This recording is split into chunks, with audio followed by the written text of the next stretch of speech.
Olá, seja muito bem-vindo a mais um Rede Cabeças aqui pela UX TV, emissora parceira do Futura e também um canal de identidade. No programa de hoje nós vamos falar sobre o chamado Pacote Anticorrupção, um projeto votado na última madrugada de novembro e que gerou polêmica após sofrer inúmeras alterações em seu texto original por parte dos deputados. Mas, afinal de contas, quais os reflexos dessa votação em nosso dia a dia? É sobre isso que nós vamos conhecer um pouco melhor a partir de agora, conhecendo melhor o projeto.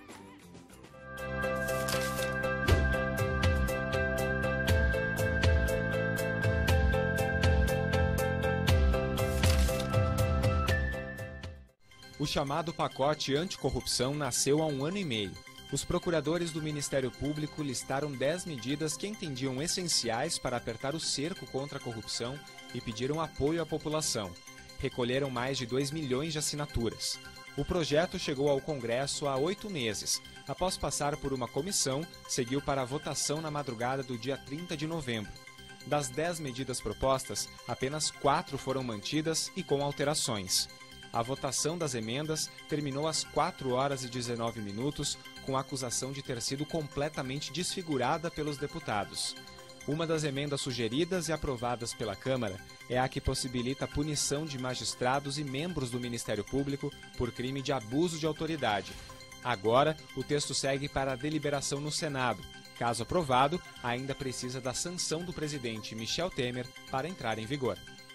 E para nos ajudar a entender melhor sobre o teor desse projeto e também dos possíveis reflexos aí após a aprovação, nós recebemos no programa de hoje o Dr. Silvio Vieser, juiz, diretor do Fórum da Comarca de Caxias do Sul, também o Cristiano Salal Mourão, que é promotor e diretor das promotorias do Ministério Público em Caxias do Sul, o vereador Jason Barbosa, também vice-líder da bancada do PDT em Caxias do Sul, e o professor Edson Dinon Marques, coordenador do curso de Direito aqui da Universidade de Caxias do Sul. Sejam todos muito bem-vindos. Para esse programa, nós convidamos também para participar os deputados federais representantes aqui da região da Serra Gaúcha, Pepe Vargas, do PT, e também o Mauro Pereira, do PMDB, mas ambos não puderam estar presentes em razão de compromissos aí na capital federal. Mas, dando então sequência aqui para o programa, como nós vimos aí no início do programa, tem esse pacote que foi encaminhado pelo Ministério Público então, mas que no início tinha uma conotação bem diferente da que acabou ganhando aí após essa votação, né, Cristiano? Esse pacote, na verdade, é um projeto de lei de iniciativa popular, né, que foi elaborado, foi redigido, digamos assim, por procuradores da República, que são membros do Ministério Público Federal, e obtiveram o apoio popular de mais de 2 milhões de pessoas, cerca de 2 milhões e 400 pessoas assinaram, firmaram esse projeto e encaminharam para a Câmara, né, para que se tornasse lei, né. É importante dizer que essa iniciativa popular que a gente tem na Constituição e no nosso sistema democrático é justamente uma das marcas da democracia no Brasil, né? As leis, elas não necessitam ser propostas somente por deputados, por senadores, pelo legislativo em si, né? A própria população pode propor leis, né? Que foi isso que ela fez, né? Algo que foi verbalizado através do Ministério Público e com apoio de mais de 2 milhões de pessoas. Isso ficou bastante conhecido, foi difundido como as 10 medidas, né? Até tinha na internet, era hashtag 10 medidas, né? E foi encaminhado. Só que esse projeto, essas ideias de 10 pontos chaves para se combater a corrupção endêmica no país, eles foram mexidos de noite, em plena madrugada, muito oportunamente num dia que o Brasil estava de luto, chorando a morte trágica de diversos brasileiros, jornalistas e também estrangeiros nesse voo da Lamia ali que levava o time da Chapecoense. E naquela noite mesmo, madrugada adentro, entraram e transformaram esse projeto, que era de 10 medidas para combater a corrupção, sobraram apenas 2, sem ser mexidas, ou pouco mexidas. As outras todas foram vetadas, eliminadas, e mais do que isso, acrescentaram uma medida, vamos dizer assim, uma medida que, na verdade, é a criação de crimes que visam nitidamente a intimidar promotores de justiça no seu trabalho cotidiano, no trabalho mais normal de um promotor. E também um juiz de direito, também intimidar a ambos. Penso eu que isso foi feito, talvez, pensando nos interesses de quem fez isso, mas isso é um fato que acaba, caso isso passe, acaba afetando a sociedade de uma maneira indescritível, porque vai inviabilizar um trabalho de um promotor, vai dificultar de sobremaneira um trabalho do juiz. Até o Dr. Silvio aqui, que é o diretor do fórum, de seguida pode falar bastante sobre isso. Porque as pessoas às vezes, e tem muita gente que anda falando em redes sociais e até na mídia, e com a seguinte questão, né? Mas por que tem que ser diferente para promotor, tem que ser diferente para juiz? Então, eles também têm que responder, eles também têm que ser punidos pelos seus abusos, seus excessos. Por que eles são mais iguais do que os outros? Questionam dessa forma. Como se não houvesse já uma série de punições para promotor e juiz, caso ocorra excesso, caso ocorra dolo, má intenção. Existem 3, 4 esferas de responsabilização, desde da disciplinar, a administrativa interna da instituição, até a administrativa externa, que a gente tem o CNJ, o CNMP, que nos fiscalizam diariamente no trabalho, até a própria responsabilização civil, porque é indenizada, e responsabilização penal. Né, esse delito de abuso de autoridade, que até foi comentado ali, apareceu na reportagem, né, ele, na verdade, ele tipifica situações que para 99% das pessoas jamais seria crime. Agora, para um juiz, para um promotor, quando faz aquilo, é crime, sendo que já há outras medidas de responsabilização deles. E essa votação, inclusive, né, doutor Silvio, foi recebida com bastante dureza, né, por parte dos promotores e também dos juízes. Quais os prejuízos que ela poderia acarretar caso agora siga para aprovação aí do Senado? Olha, o principal prejuízo que eu vejo nisso tudo é uma afronta quanto à independência do julgador.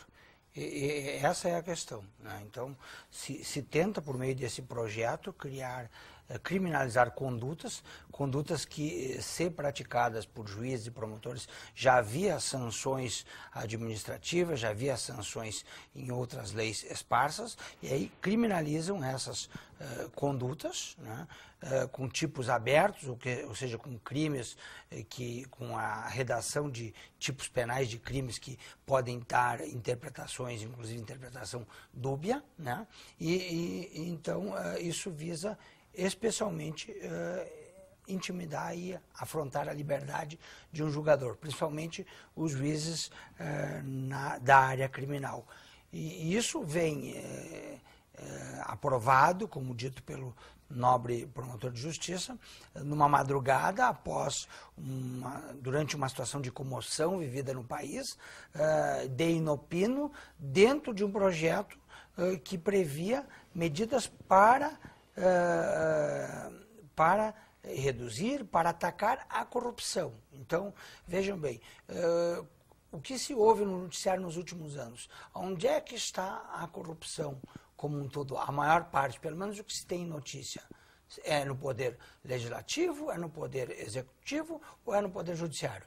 Então, uma lei que tinha como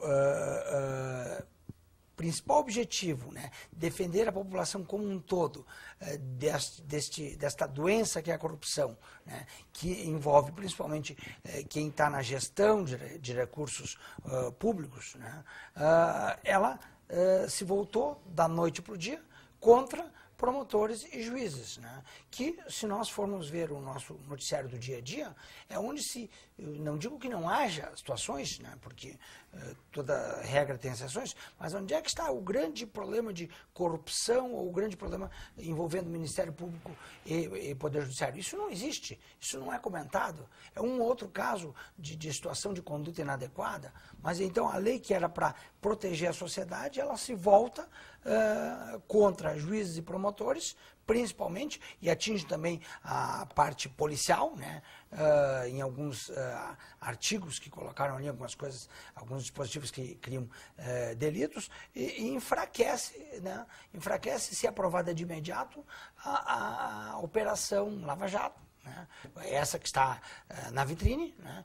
E muitas outras que poderão vir, né? Então, do jeito como foi aprovado, foi feito um desfavor à sociedade. Tanto que numa manifestação que nós fizemos na semana passada em frente ao fórum local, para concluir esse tópico, eu disse que os nossos deputados federais aqui do Estado do Rio Grande do Sul tinham que dar explicações à população. Por que votaram, de que forma votaram e explicar os motivos. Porque, como aprovado esse projeto, ele vai de encontro ao que pretendia a nação brasileira. Bom, vereador Jason, as sugestões aí dessas emendas que acabaram sendo aprovadas partiram da bancada do PDT na Câmara dos Deputados. É comum, a gente sabe, né, no Legislativo, haver essas emendas nos textos que estão sendo avaliados para aprovação. Mas é usual alterar tanto assim um texto original? Primeiro, não é verdade. Primeiro, isso não é uma verdade. E também, primeiro, eu faço questão, antes de qualquer coisa, cumprimentar a todos e lembrar que a Câmara de Vereadores e algumas moções não feitas por mim, mas inclusive algumas feitas por este vereador, nós apoiamos não só o Ministério Público, Polícia Federal, fizemos várias moções demonstrando o respeito que temos à questão pública. Segundo, na observação da população, a maneira com que foi votado, eu acho um equívoco por parte do Congresso, por parte do Parlamento. Acho que num momento dramático para a população brasileira, um momento que a população brasileira estava toda com seu sentimento à flor da pele, ela não estava preocupada com o Congresso. Aquele final de semana, aquela semana, não existia essa preocupação. O que ocorreu foi que houve essa surpresa, o pessoal surpreendeu, aliás, agora recentemente fomos surpreendidos, uma liminar da Justiça não foi aceita pelo presidente de um dos poderes. Segundo, os três poderes estão aí para serem respeitados, mas existe e precisa existir uma harmonia entre eles. Nós, como representantes da comunidade, precisamos entender quando a comunidade se mobiliza. Ela agora há pouco, num domingo, se mobilizou mostrando o que ela acredita. Mas eram 10 medidas contra a corrupção encaminhadas e, aliás, aprovada uma moção por unanimidade na Câmara de Vereadores de Caxias do Sul. E dessas 10, existiu um destaque do PDT. Um destaque do PDT. E claro que se salienta muito esse destaque por parte de um dos deputados do PDT, por parte de uma parcela dos parlamentares do PDT, a nível federal, mas também foi bem lembrado aqui, não sei se foi o juiz ou o Ministério Público, que lembrou que foram, por exemplo, os destaques. Nós tivemos os nossos deputados federais aqui de Caxias do Sul, nosso querido amigo pessoal Mauro Pereira, amigo Pepe Vargas, votaram em relação aos destaques. E desses vários destaques, entre elas, a pena para abuso de autoridade aplicada a juízes e integrantes do Ministério Público. Os dois votaram favorável a esse destaque. Então, embora um membro do PDT fez um encaminhamento de um destaque, são vários outros destaques. Por exemplo, reportante do bem, estímulo ao cidadão a denunciar crimes de corrupção. Domínio de bens, retirar bens do acusado antes do trânsito em julgado. Teste da integridade, o chamado flagrante armado. Eu não vou citar aqui todos os destaques, mas a democracia permite ao parlamento que fizesse esse destaque, que refletisse sobre o que o Ministério Público democraticamente, os juízes democraticamente, encaminharam. Eu acho que temos que ter uma compreensão, para concluir esse primeiro raciocínio. Juízes e promotores não são os culpados da Lava Jato, do mensalão, não são culpados de nós termos aí mais de 60 anos, independente de período ditatorial, independente de período de democracia, não são eles os culpados por nós ter todos esses casos de corrupção nesse país. E uma outra questão é que, com a atual legislação, está se prendendo. Com a atual legislação, o Ministério Público tem demonstrado um grande trabalho. Com a atual legislação, a Polícia Federal tem demonstrado um trabalho imenso. Com a atual legislação, os corruptos do nosso país, e não apenas políticos, mas também uma boa parcela da nossa sociedade, entre eles empresários, e aí, novamente, os aplausos ao Ministério Público, os aplausos aos nossos juízes. E nós temos, então, me parece que essa não era a hora. Essa é uma hora agora, pelo menos na nossa opinião, de conseguirmos prender toda essa bagaceirada que está aí. Ora, agora é aberto, numa delação premiada, é aberto na Odebrecht e descobrimos que todos os principais políticos do país são corruptos. Certo. Eu vou pedir só a licença rapidamente de vocês, que a gente precisa fazer um brevíssimo intervalo. Já já a gente volta aqui com o Rei de Cabeças, com a avaliação aí do professor Edson Dinon Marques após essa rodada aqui de conversa. Já já a gente volta, não sai daí.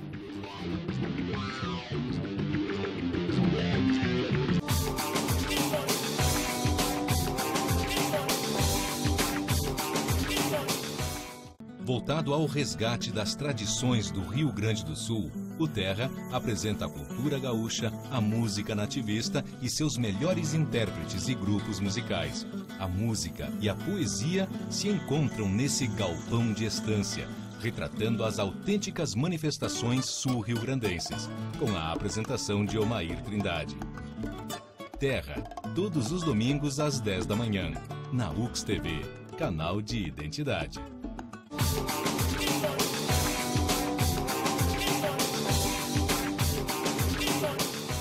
Estamos de volta com o Rei de Cabeças aqui pela UX TV, hoje falando sobre o pacote anticorrupção. No primeiro bloco nós comentamos aqui sobre o teor dessa medida e agora a gente vai saber se a população nas ruas também está a par do que está acontecendo aí na capital federal. Será? Olha só. A senhora chegou a acompanhar a votação e o caso do pacote de 10 medidas contra a corrupção na última semana, enfim? Mais ou menos. Ai, peraí que eu não assisti. Não. Ouvi alguma coisa na televisão? Não acompanhei de perto, não. Dentre os projetos das medidas contra a corrupção, algumas foram alteradas, algumas foram mantidas. O que o senhor pensa a respeito disso? É que, na verdade, é o seguinte, tá? Tem que deixar a Lava Jato trabalhar. De repente, a primeira grande meta que deveria ser implementada a partir disso é o fim do foro privilegiado, né? Algo que é intrínseco aí dentro da nossa política, que acaba protegendo quem tem o poder da decisão e normalmente toma as principais medidas. Acho que não deveria ter essa blindagem, até porque são seres humanos, né? Pode errar, pode, né, se contaminar com essas coisas, né? Então acho que todo mundo tinha que ser investigado, que está no meio, né? Porque quem não deve, não teme, né? Talvez com medidas mais duras que já aconteceu um tempo atrás, que se chama uma intervenção militar. Penso que nós lançamos um capítulo novo na história do Brasil. E esse capítulo novo vai servir para um Brasil novo, que está ressurgindo das cinzas do lamaçal, e nós vamos sim acabar com a corrupção com uma legislação que começa a nascer agora. E professor Edson, que avaliação a gente pode fazer dessas falas? Na sua opinião, as pessoas tendem a se afastar do que está ocorrendo, de repente, na capital? Bom, boa tarde a todos os colegas de mesa. Obrigado pelo convite ao curso de Direito. Olha, eu parto do pressuposto que se existe corrupção, tem um corruptor por trás. Duas coisas, né? Eu acho que existe também os poderes estão em conflito, tá? Essa ação popular encabeçada pelo Ministério Público Federal, ela teve uma reação natural do Congresso. E aqui, talvez eu diga algumas palavras fortes, mas o Congresso também, ele, mal ou bem, muito ou pouco, ele representa o povo brasileiro, inclusive nas suas atitudes. E acho também que as instituições elas estão mais ou menos, muito ou pouco, apodrecidas. As instituições como o Poder Judiciário e o Ministério Público têm o CNJ, no caso da Justiça e o Conselho Nacional do Ministério Público para apurar e até punir os que transgridem as regras mínimas legais. Agora, o que se discute e são pequenas repúblicas, no meu entender. Os 3 poderes são pequenas repúblicas. E essas repúblicas elas estão em conflito. Eu acho que o que se discutiu aqui, se discute muito isso na mídia, com relação à forma como foi feita essa ação, essa reação do Congresso Nacional em vista do conteúdo das medidas anticorrupção. Eu acho que se debateu pouco, eu acho que se debateu muito pouco a respeito disso, muito embora nós tenhamos tido aquela semana dramática dos acontecimentos. Eu acho que também foi um tanto de precipitação do Congresso ter, na calada da noite, tomado essas decisões. Muito embora, historicamente, se sabe que na calada da noite também o Congresso, historicamente, já tomou decisões muito importantes para o país, mas esse não é o caso, essa situação pontual. E eu entendo que houve pouco debate. O próprio Ministério Público Federal debateu pouco. Talvez o grande debate tenha sido, e é, a própria Operação Lava Jato, mas não houve um debate amplo. Por exemplo, dentro da academia eu ouvi muito pouca coisa. Muito pouca coisa. Não só aqui na universidade, não só aqui no curso de Direito, mas nos outros cursos de Direito. Se ouviu muito pouco sobre isso. Então, as instituições como um todo, os 3 poderes deveriam ter, na minha opinião, levado isso à população para se discutir isso no bairro, para se discutir isso nas comunidades, nas câmaras de vereadores, nas escolas, nas universidades. E eu acho que é perfeitamente normal essa reação que o Congresso teve. Mesmo porque nós não podemos perder de vista que, muito embora eu acho que deva ter, sim, algumas medidas mais severas em relação à anticorrupção, né? Nós precisamos também ter em conta que quem decide é o Congresso Nacional. Cristiano, Silvio, vocês, esse olhar de quem está dentro também desses órgãos, vocês concordam que, de repente, poderia ter esse tempo maior de discussão ou foi o suficiente? Como vocês avaliam? Eu acredito que essas 10 medidas elas foram discutidas por um bom tempo, pelo menos durante uns 2 anos. Isso vem sendo discutido, vem sendo debatido. O Ministério Público Federal levantou essa bandeira numa hora muito apropriada e até antes mesmo de ser deflagrada ou de ser massificada o conhecimento que a população em geral tem com relação à Lava Jato, isso já vinha sendo. Né? Não houve, evidente, como diz o doutor, não houve um fórum de discussões, né? Mas em alguns lugares até teve, agora não se discutiu ali na associação de bairro isso, até porque foram obtidas as mais de 2 milhões de assinaturas, que é o requisito para se tentar um projeto. Né? E esse que para mim é o ponto-chave da questão, né? Eram 10 medidas para enrijecer a coisa, para tornar a apuração da corrupção e para se punir o corrupto de uma forma mais rápida, de uma forma mais eficiente e de uma forma mais dura contra o corruptor. E disso foi esvaziado de uma forma completa e ainda colocaram um crime contra quem vai combater a corrupção. Né? Criaram crimes para situações das mais inusitadas, que inviabilizam o trabalho normal, até mesmo fora da área criminal, de um promotor, até de um delegado, até de um juiz. Né? Então, aqui eu gostaria até de entender, né? O doutor Silvio falou que lá na manifestação que houve lá diante do fórum, da qual eu também me fiz presente, né? Lembro muito bem do doutor Silvio clamando por isso, né? Para que a sociedade cobrasse dos seus legisladores o porquê que fizeram isso. Porque, na verdade, o Congresso, o doutor, ele diz que acha normal, natural a reação. Eu não acho. Eu não acho nem normal, nem natural. Eu acho que isso aconteceria. Isso é um resultado possível, porque é dentro de um sistema democrático. Mas não é um resultado eticamente aceitável. Uhum. Não é. E a sua avaliação, doutor Silvio? Olha, eu penso que houve uma boa divulgação dessas medidas. Só que para a população, a divulgação ela tem que ser de quais são as propostas em si na forma prática, porque nessa proposta de lei anticorrupção feita pelo Ministério Público Federal tem muita coisa técnica, né?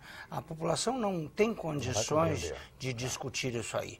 O que a população quer saber é o que se faz, o que acontece na prática, de modo a coibir a corrupção.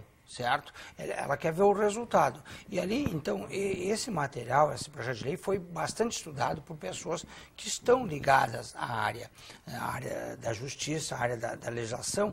Então, nesse ambiente, eu acho que houve uma discussão e houve uma divulgação e existiu uma vontade da população no sentido de que a legislação fosse enrijecida, certo?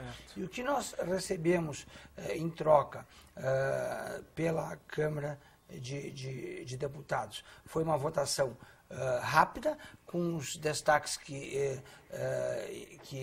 descaracterizaram o projeto de lei, né? Dentro daquela autonomia, obviamente. O Poder Legislativo tem esse poder de modificar, mas, como foi dito, eticamente, né? Pelo momento, pela forma como aconteceu e pelo que foi incluído no projeto anticorrupção, que não tinha nada a ver com corrupção, foi uma ação, a meu ver, desastrosa. Na verdade, é o que fizeram tudo, né, doutor? O Congresso ele pode modificar, ele pode acrescentar, mas ele não pode inverter. Ele não pode pegar o que vai para um lado e só vai para o outro lado agora. Como a gente estamos nos encaminhando aí para o final do programa, eu quero só saber, Jaison, você acredita que agora, indo para o Senado, ele pode sofrer ainda mais alguma alteração nesse texto do projeto? Nós vivemos uma democracia. Então, na interpretação pura da democracia, podemos encaminhar... Aqui nós estamos falando de um tema específico, 10 medidas contra a corrupção. Mas não é apenas... Que não são mais, né? Não é só...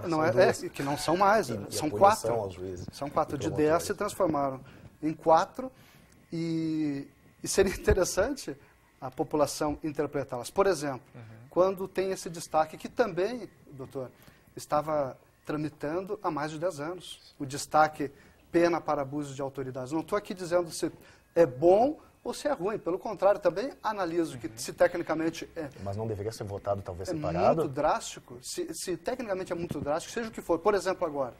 Agora nós temos algo impactante para a vida da sociedade brasileira, que são essas medidas drásticas em relação à Previdência Social. E nós tivemos uma mudança de um presidente da República. Uma mudança do presidente da República. Onde... esses que derrubaram o presidente da República, também não estou dizendo se estava certo ou não, até porque eu votei a favor, aqui em Caxias do Sul, numa moção a favor do impeachment. Certo. Porém, só para concluir o raciocínio, porém, o que está acontecendo? Está acontecendo que esses que derrubaram aquela presidente, hoje eles não têm programa de governo, não têm legitimidade nenhuma para fazer todas essas mudanças. Então, nós vivemos um Congresso... na minha ótica, mesmo democrático e legítimo. Eu só interromper rapidamente, que a gente está quase finalizando. Professor Edson, para quem está nos assistindo, acompanhou aqui essas explanações, o que a pessoa que está em casa tem que ficar de olho, tem que prestar atenção agora, esse projeto seguindo para o Senado? Olha, o doutor promotor de justiça tocou num assunto interessante. Ele falou que é eticamente reprovável, e eu concordo com ele. Foi eticamente reprovável.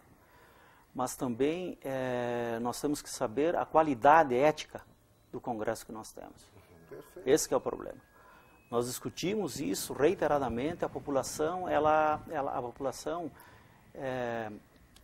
precisa participar mais da vida política brasileira. Esse que é o problema. Nós criamos acontecimentos, agora tem o Carnaval, etc. O vereador tocou num assunto muito importante, por exemplo, que na calada da noite também, então é um problema ético essa história da Previdência. Toda essa reforma, ela é rigorosamente seletiva. Essa reforma, na minha opinião, ela é seletiva. Ok. E a população não se deu conta disso. Tá certo.